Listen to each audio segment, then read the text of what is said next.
আজি অৰুণী দাসৰ ঘৰত ভাগৱত পাঠৰ কাৰণে মোৰ নিচিনা অভাগীক আমন্ত্ৰণ কৰি আনিছে।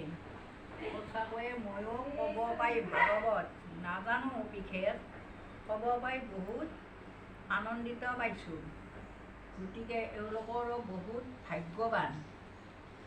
ভাগৱত সকলে শুনিব নোৱাৰে, যাৰ নেকি বহুত আগৰ জন্মৰ জন্মে জন্মে পুণ্য হৈ আছে, সেইবিলাকেহে ভাগৱত পাতিব পাৰে আৰু শুনিব পাৰে, ভাগৱতৰ কথাত কাণ দিব পাৰে।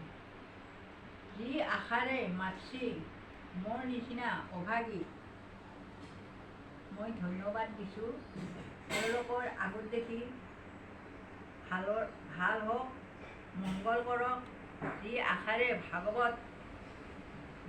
ভাগৱতখনি পঢ়িবৰ কাৰণে আগ্ৰহেৰে মাতিছে, মনৰ আশা প্ৰভু ভগৱন্তই পূৰণ কৰক।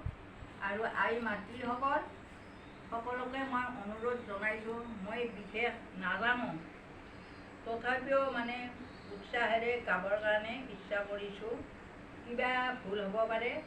ভকত বান্ধৱসকল আৰু আই মাতৃসকল সকলোৱে যাতে ভুল শুধৰাই লয়, মোৰ ভুলটো যাতে শুধৰাই লয়, কৃষ্ণ কৃষ্ণ, ইমান মোৰ অনুৰোধ।